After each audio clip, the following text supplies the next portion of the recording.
fois de plus, bonjour. Pour cette dernière vidéo, nous allons passer à la modélisation par bloc et à l'estimation des ressources proprement dites. Nous allons donc travailler sur trois logiciels, les trois logiciels que nous utilisons depuis le début de ce cours: Geovia Pack, Leapfrog et Geovarance et Isatis Neo. Donc, d'abord, sur ce pack, nous avons lancé un projet. Sur ce pack, nous avons fait la modélisation des domaines géologiques et tout. On va ouvrir le projet et on va connecter la base de données. Là, le profil qui nous sera utilisé ici, c'est le profil bloc modèle.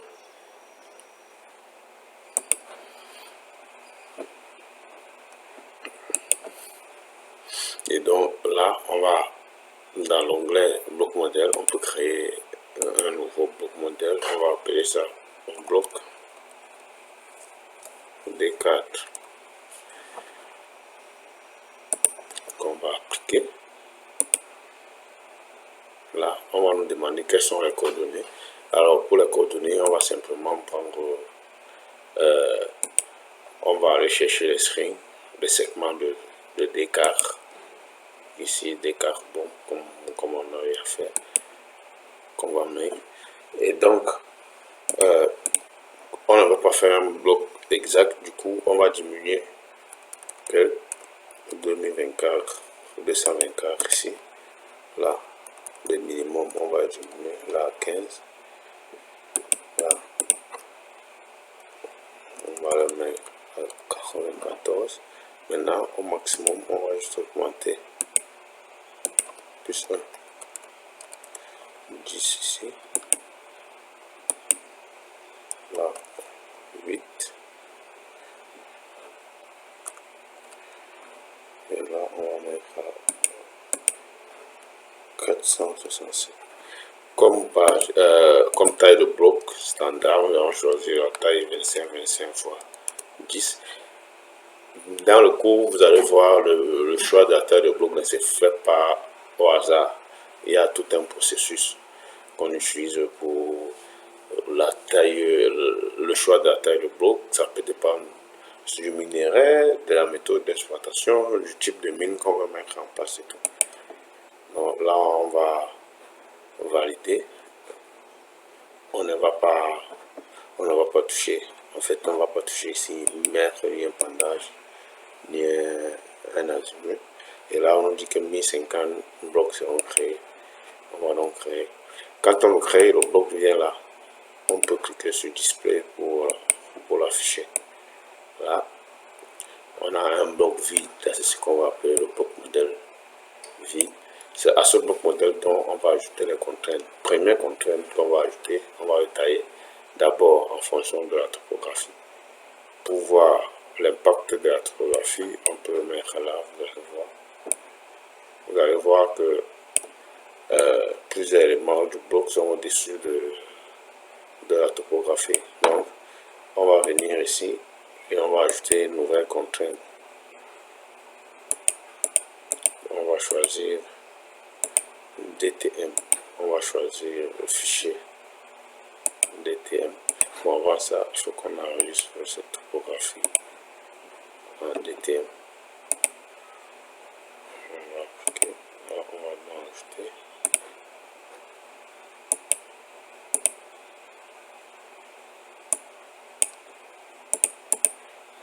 Et on va mettre la topographie. Là, on ne veut pas que ce soit au-dessus. Donc, notre tableau, on va appeler topo pour enregistrer. Et là, on va appliquer. Vous voyez que là, le bloc a été coupé en fonction de la topographie. Là, on a un bloc qui a été coupé là, en fonction de la topographie. Seconde contrainte, on va faire la contrainte de modèle ici. On veut que le bloc soit taillé au modèle. Du coup, je vais choisir le type de contrainte. Je vais prendre la contrainte 3D. Je vais choisir le fichier 3DM ici, qui est le décart final. On va mettre géologie. cadre. Et on va l'enregistrer. À la fin, vous voyez que le bloc a été taillé exactement comme le Geology D4 logo. Alors, une fois taillé, qu'est-ce qu'on va faire? On va créer les attributs. Les attributs, c'est quoi? C'est les éléments d'estimation qu'on veut qui entrent là dans notre bloc modèle. Ici, on a deux attributs, le SEO2 et le CAO. Donc, ici, il y a la section attributs où on va créer un attribut. Le premier attribut, on va l'appeler CAO, qui sera de type réel. Le plus petit élément, c'est-à-dire le décimal, on va garder 3. Pour la description, on peut mettre ce qu'on veut. On peut également ajouter SEO2. Et on va choisir la même chose. 0. Donc, la contrainte est créée. Qu'est-ce qu'on va faire par la suite? On va aller à l'estimation. Il y a tellement de choses à faire ici. On va aller un peu vite vu qu'on a quoi logiciel à faire. On va choisir par exemple le grillage ordinaire, l'attribut estimé, c'est le CAO. Et là, il y a tellement de paramètres. Si on va faire, si on veut prédéfinir déjà les éléments à utiliser pour l'estimation, pour l'étude quantitative du grillage, on peut les ancrer ici. C'est-à-dire que les distances anisotropiques, la variance de bloc qu'on souhaite, le multiplicateur de Lagrange pour le grillage ordinaire. Si on a déjà eu à faire ces calculs-là à la main ou sur un autre appareil, on peut les insérer. Mais si on ne l'a pas fait, on peut simplement continuer là. Le fichier utilisé pour l'estimation, je vais prendre les composites. Simplement, je vais définir D1 parce que c'est D1 qui correspond à CAO. C'est le SEO2, je vais mettre D2 ici. Et donc là, qu'est-ce que je fais? Je veux définir quoi? Les paramètres du voisinage et de destination. Ici, pour tous les trois logiciels, on va prendre le minimum de nombre, je veux prendre 4, je veux prendre 5, et le maximum, je veux prendre 10 à utiliser pour l'estimation, le nombre de voisins à utiliser pour l'estimation. Maintenant, la distance maximum des recherches horizontale, je peux aller jusqu'à 500. Et en vertical, je veux juste mettre 50. Donc, je veux juste mettre ça. Je veux continuer ici.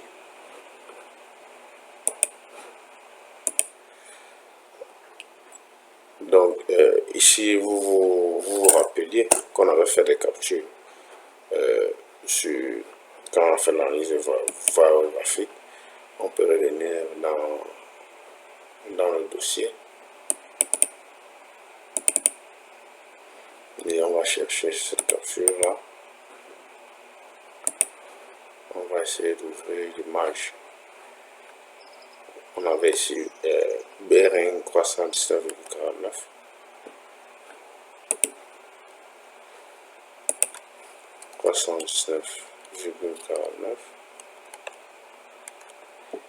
Plunge 37,24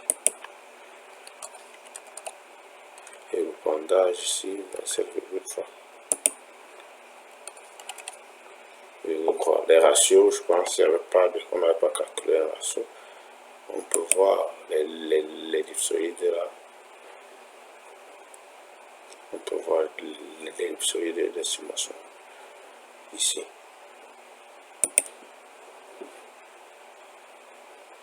Là, on peut donc continuer. Par la suite, on va aller chercher le fichier de variogramme qu'on avait enregistré ici. C'est lui qui va nous donner l'effet de pépite, la portée et le palier à utiliser. Et là, on va mettre bloc est, on va mettre au format note. On va donc appliquer. Là, ça va nous perdre un peu de temps.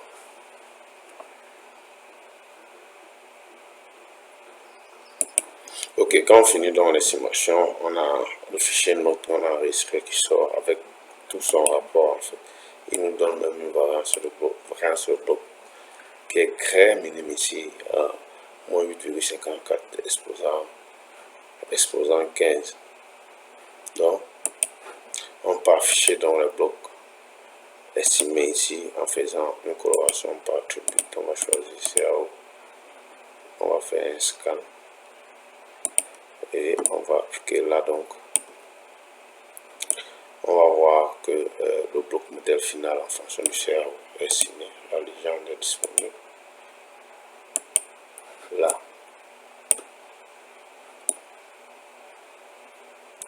La légende est disponible là. On peut donc continuer maintenant. Là, c'est le qualitatif. On va voir le quantitatif. On va aller à bloc modèle et on va cliquer sur report. On va appeler ça estimation CAO D4.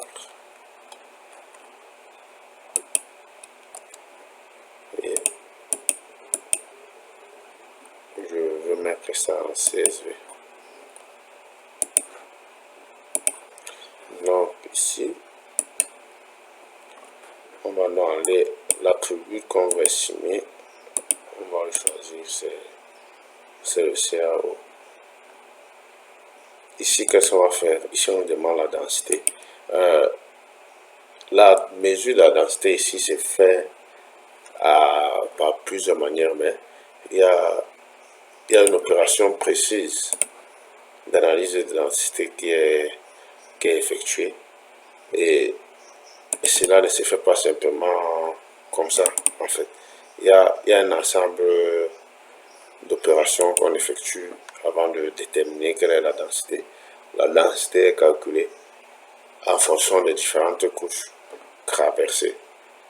Certaines personnes vont faire une moyenne de densité par couche, d'autres vont faire une courbe de régression entre les teneurs et la densité afin de déterminer la densité moyenne avec une bonne corrélation et tout. Mais ici, la densité calculée, on va le mettre à 2,2. En fait, il a déjà été calculé. Alors, la prochaine étape concerne le groupement des attributs. On va prendre le 10 en 10. Alors, on va prendre 0, 10, 20, 30, 40, 50 et 60. Voilà. On va appliquer. Et là, quelles sont les différentes contraintes qu'on a? On va aller chercher la première contrainte géologique qu'on va ajouter. Une deuxième contrainte, c'est la topographie qu'on va également ajouter. Et là, on va appliquer. Là, à la fin, il y a un fichier CSV qui va sortir avec les résultats. Donc ici, on aura le volume, justement, le tonnage et la teneur moyenne. Bon, ce PAP ne dispose pas, ne peut pas vraiment nous construire les cours. En fait, teneur moyenne, tonnage, teneur moyenne, volume, mais on peut le faire nous-mêmes si on le décide. Ici, on doit juste calculer la teneur moyenne ici. Peut-être qu'on peut mettre 10, 20, 30, 40, 50, 60 et tout ça. Et après faire les deux courbes qui se croisent. Vous allez voir, les courbes seront disponibles dans les deux autres logiciels. Maintenant, avant de migrer dans les deux autres logiciels pour aller assez rapidement, nous allons revenir ici et exporter ça, ceci sous forme de fichier AutoCAD. Le fichier AutoCAD, donc des cartes ici. Vous allez venir ici, vous allez exporter Safe Layer et là vous allez changer en format AutoCAD ici. C'est ces fichiers là que nous allons utiliser pour l'estimation.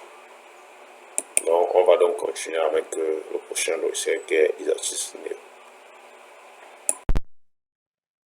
Pour l'estimation des ressources, la modélisation par bloc, l'estimation sur Isatis, je tiens d'abord à rappeler que ce que je vais utiliser, ce n'est pas la procédure habituelle. En fait, Isatis également peut nous permettre d'importer les données de forage à partir de là directement et là de continuer dans l'onglet Resources Workflow. Il permet de valider les données de forage et de créer des scénarios pour l'estimation. Mais j'utilise simplement la donnée que j'ai pris à partir de ce pack. Ici, parce que j'ai d'abord modélisé les domaines géologiques. Du coup, quand je fais un travail, je préfère combiner plusieurs logiciels, c'est-à-dire prendre le meilleur de chaque logiciel. Et en termes de CAO, Isatis est généralement combiné à Datamine. Vu que j'ai pas Datamine ici, je préfère donc utiliser ce pack. Donc, on va d'abord commencer par importer les données. Le domaine que nous avons eu à dessiner sur ce pack et qu'on a eu à mettre en AutoCAD, nous allons l'importer ici. Voilà, ce domaine-là est là. Nous allons continuer, si on veut, avec la topographie. Nous allons appeler ça topo.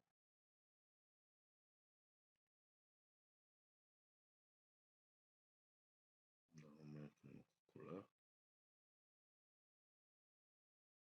Et nous avons le modèle de base ici. Le modèle de base que nous avons eu à dessiner sur ce pack. Donc, nous allons donc continuer ici avec la création de la grille. Donc,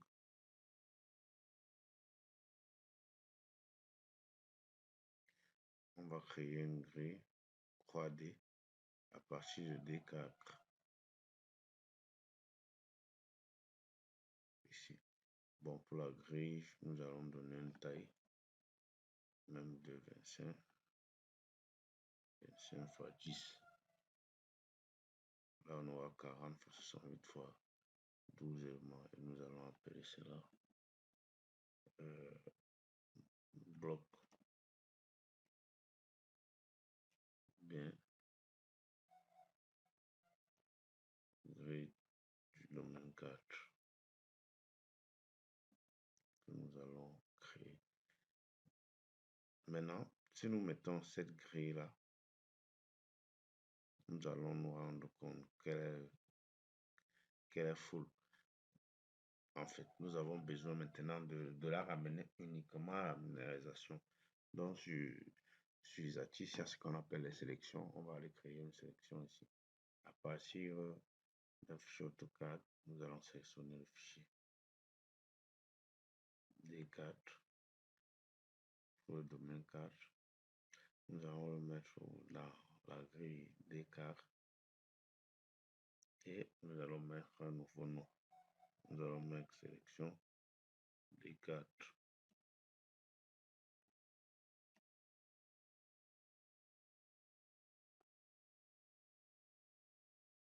Et là, si on veut, on peut voir un preview.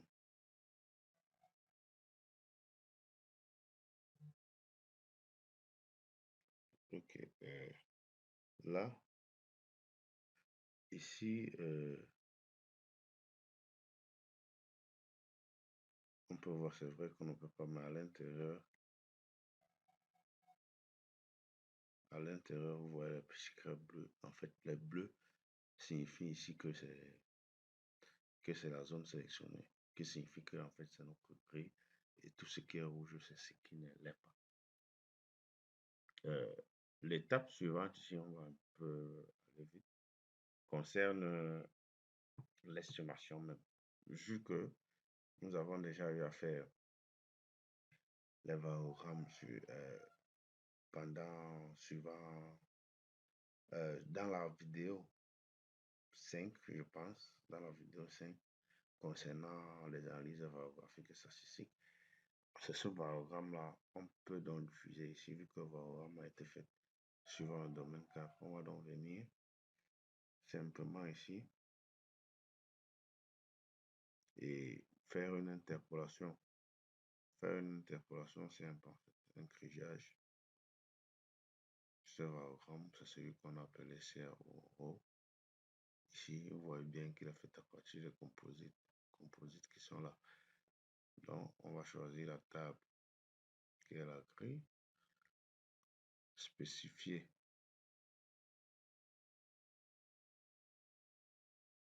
la sélection et dire qu'on va faire un pliage par bloc. Donc, est-ce qu'on va utiliser les anisotropies?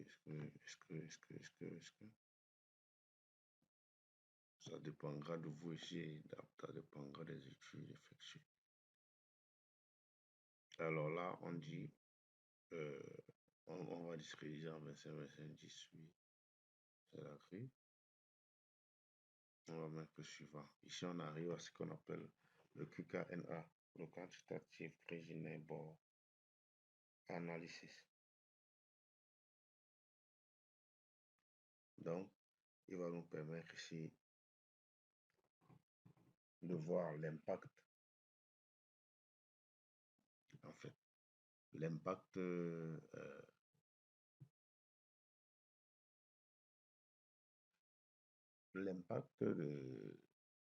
l'effet pépite, de la portée et du palier sur l'estimation, en fait, sur le voisinage de l'estimation.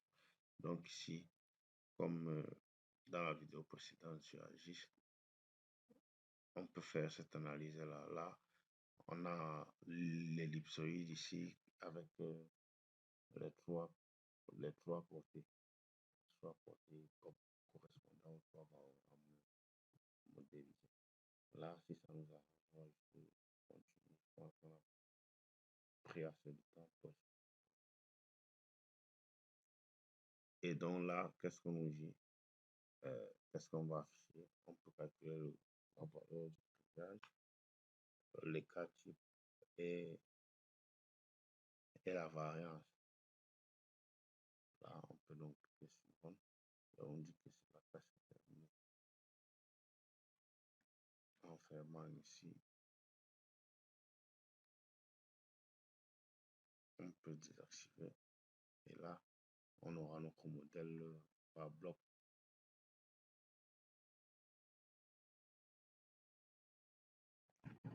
On aura ici notre modèle par bloc.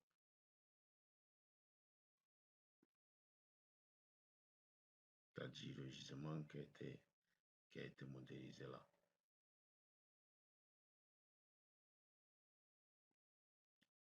Voilà, on peut acheter une grille ici. On peut acheter une grille tridimensionnelle ici pour voir le modèle par bloc ici. Donc, là, c'est assez simple en fait. Vous voyez que le travail qui a été commencé sur ce pack va être continué ici simplement. On peut même continuer comme, comme si ce pack passé au calcul du tonnage ici.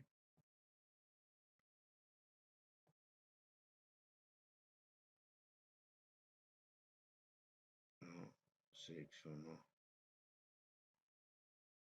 la grille et en spécifiant la sélection. Quelle variable est-ce qu'on veut calculer? C'est le CAO qui a été créé là.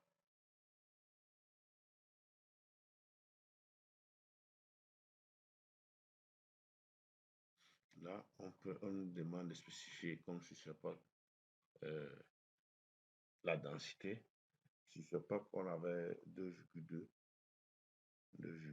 mais ici, dans le système anglo-saxon, on va multiplier par 1000, c'est 2200. Maintenant, on peut choisir même.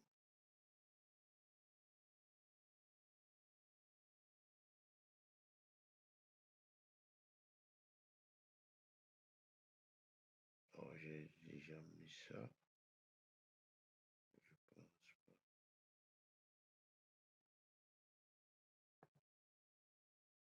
j'ai juste sélectionné deux variables ici que je ne devais pas faire.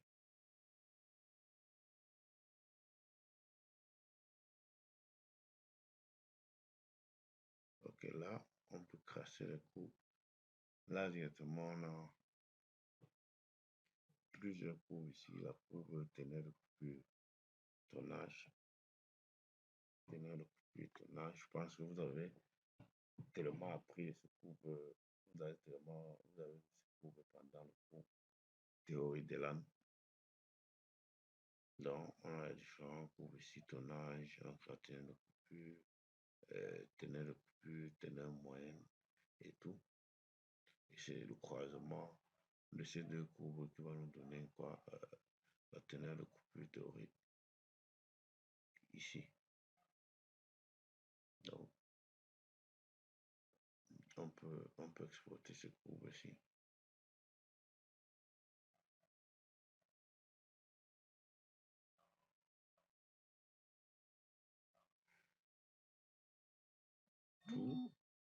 Tout comme on peut avoir les graphes d'estimation maintenant.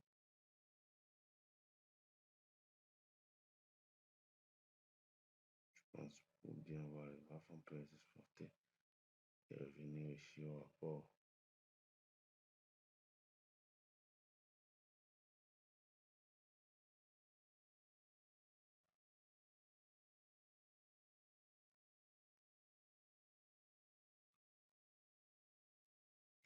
Là, on a notre graphe. Là, justement, bon, on peut revenir et bien faire.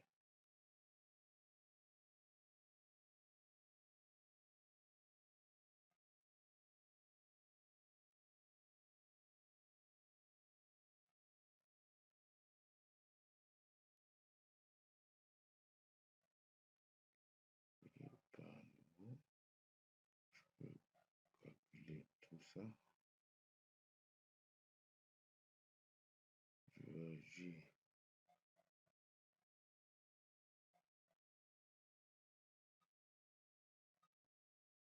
Tout réduire. Alors, je vais mettre 10 tout générer.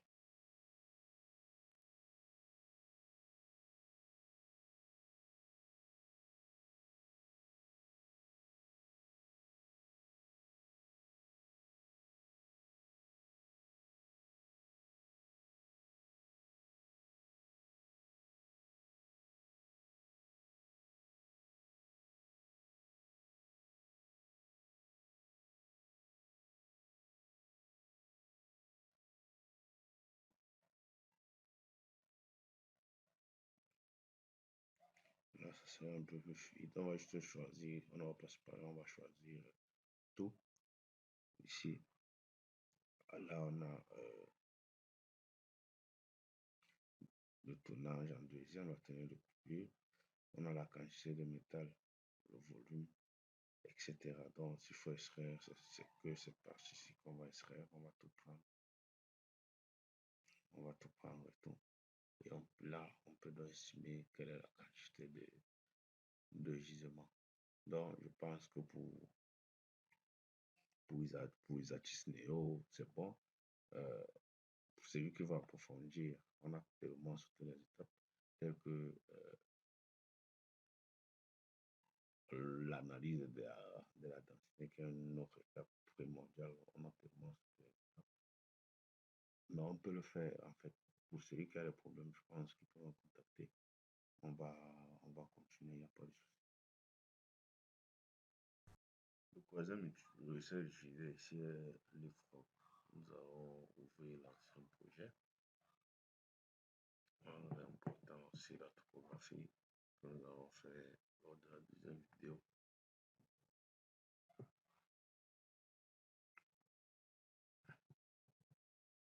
Et la topographie est là. Et après ceci, il impose souvent. On va d'abord importer le fichier qu'on a eu à faire, le domaine et tout. Vous voyez ici, il permet même d'importer le fichier SEPA. directement. Donc, on peut choisir soit le support, soit... Bon, heureusement qu'on a reçu sur AutoCAD. On va prendre le DWG.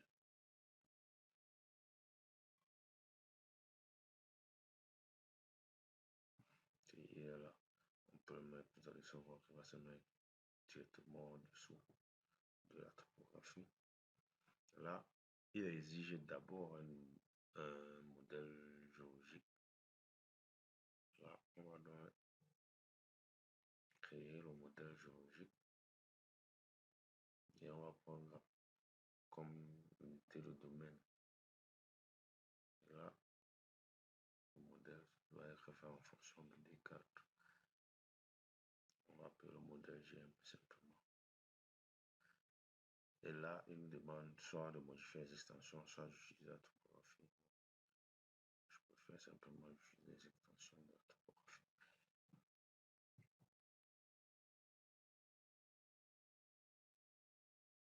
Là, le modèle géologique sera là. Il va épouser parfaitement la topographie.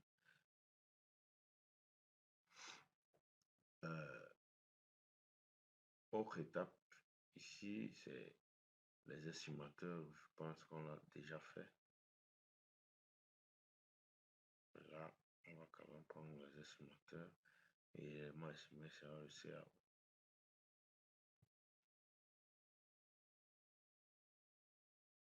Ou bien, je vais essayer de voir si je peux plutôt utiliser.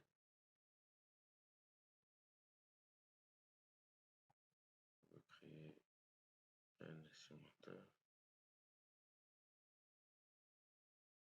Le domaine, c'est bon. Je pense, oui, je vais plutôt prendre le CAO de composite parce que c'est le CAO que nous utilisons. Là, je vais aller un peu vite. Je pense que nous avons déjà eu à faire ces analyses ici, mais je ne l'ai pas vraiment enregistré.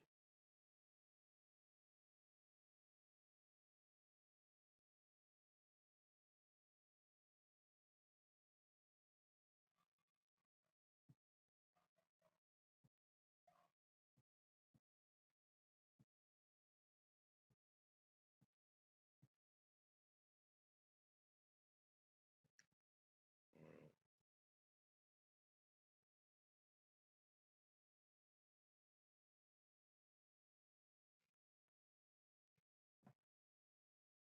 Là, je vais juste enregistrer le avant.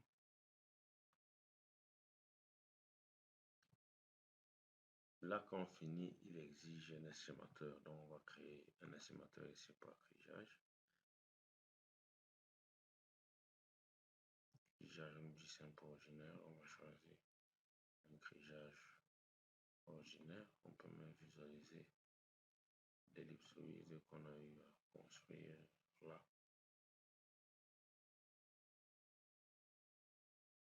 La recherche, on dit maximum simple, je vais mettre 5. Minimum, maximum, je vais mettre 15. Les paramètres du QKNA ici. Par secteur, je vais toujours prendre 4. Là, je vais regarder, je vais mettre 8.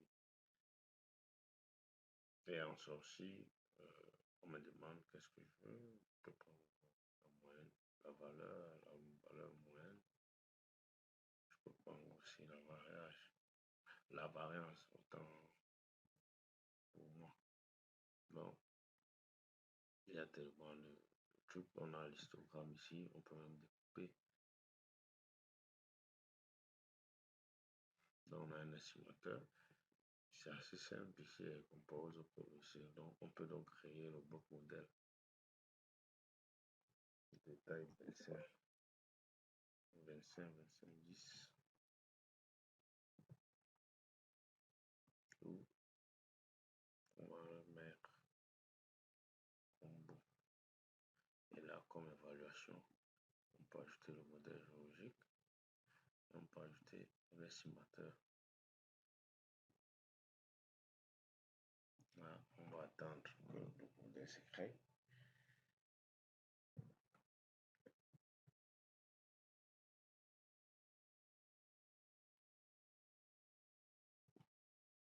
l'application du grillage souvent prend un peu de temps. Parce que là, le bloc a été créé et nous pouvons le visualiser. Bien sûr, on peut décocher. On peut garder la topographie, mais de forme très transparente. Et là, pour le bloc, on va plutôt visualiser les éléments grillés. Je vais désactiver finalement la topographie. Donc, on a donc sur l'IFROG en quelques clics, on a le modèle estimé ici de nos gisements. Là, on peut également interroger le tonnage et la teneur de coupure. Donc, on peut faire un graphe. On peut commencer par un graphe ici. Mettre la densité comme d'habitude à 2,2. Et grand partant, on va ajouter le graphe.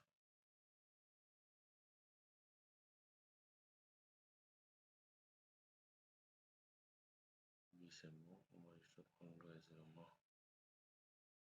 grillés ici.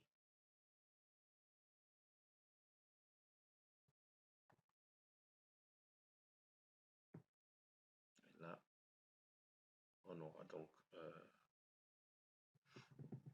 on a notre graphe ici. Simplement. À noter qu'ici, notre graphe de teneur est coupé en fonction du tonnage. On peut changer plusieurs graphes.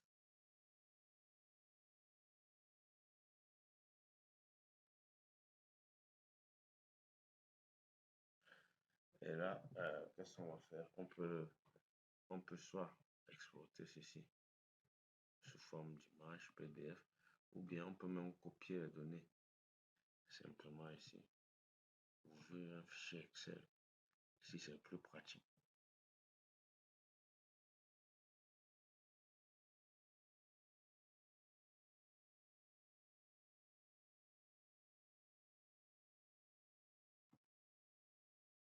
On va donc coller. On aura tout, c'est la tonnage, teneur moyenne, tonnage, teneur moyenne. Ici, on en a 562. Ou à défaut, on peut toujours venir ici et demander un ressource support. On peut ajouter volume, densité, maintenant, colonne.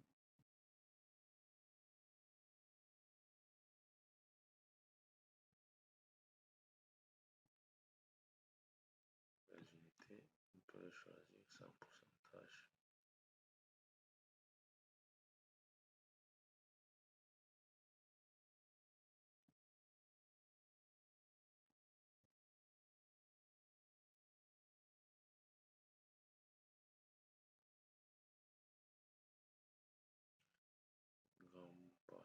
Grand partout, pourquoi il ne met pas on a là le volume. Comme j'ai fait une estimation ici par domaine, c'est pour ça que je n'ai pas vraiment spécifié. Là, je peux mettre ici donc simplement à 0. Je peux juste considérer que tout ceci en fait, c'est le domaine 4. Vu que j'ai pas fait une estimation telle que le procédé du logiciel l'exige. Ici, j'aurais dû ajouter, j'aurais dû le faire simplement. Ici, on peut juste avoir la quantité de métal, le tonnage, mais si on veut, on peut revenir ici sur le fichier Excel. Ici, on peut bien calculer la quantité, on a le tonnage, on a la moyenne, on a la teneur de coupure et la teneur moyenne, on peut tranquillement calculer la quantité de métal. Donc, sur l'IFROG, c'est voilà en quelques clics ce qu'on peut faire. Bien sûr, c'est pas complet, je le dis encore. Pour celui qui va approfondir, il peut me contacter. On peut continuer. Donc, il fallait juste que je montre, comme ce que j'ai fait avec Isatis, comme ce que j'ai fait sur Isatis, que je montre comment, en fait, on peut quitter de ce pas à un autre logiciel.